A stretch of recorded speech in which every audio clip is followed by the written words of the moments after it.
Muyimbi anemukurumbira munyika yeZimbabwe opomerwa osungwa zvakare neMapurisa emunyika yeZimbabwe achipomerwa mhosva yekubatira mwana ane makore 14 years ekuberekwa, zvaita kuti muyimbi Holy Ten aende muusungwa. Kusangana kwatinoita zvakare pano pachannel yenyu yeHarare Networks patinobata nhau dzakasiyana-siyana dzinenge dzichiitika munharaunda nemunyika yedu yeZimbabwe.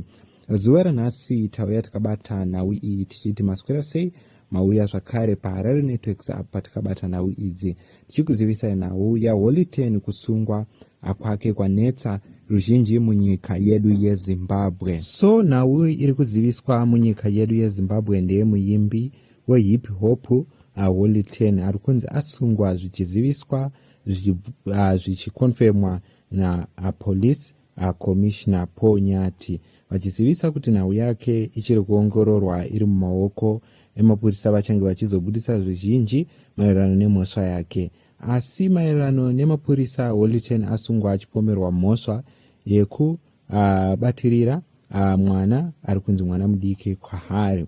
So nhau iyi mukutenderedzwa kwayo yaziviswa ichinyorwa nevakasiyana-siyana vanosanganisira malocal news anosanganisira Metro, ZFM Stereo News yanyora ichizivisa pamusoro pechiitiko ichi. Chatauya takabata zuva ranhasi tichikuzivisai kuti a development story has attracted the world spread attention across Zimbabwe after police confirmed the arrest of popular hip-hop artist Holy Ten, and according to information shared by police spokesperson Commissioner Paul Nyati and reported by several local news outlets, Holy Ten has been arrested in connection with a serious allegation.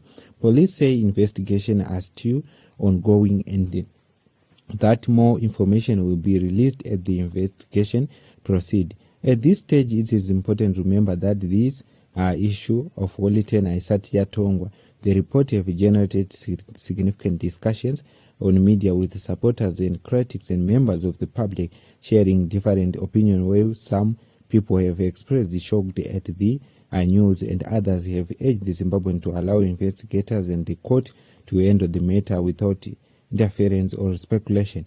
Cases involving well-known public figures often receive intense public attention. However, legal experts frequently remind the public that everyone is entitled to due process and a fair hearing regardless of their public profile.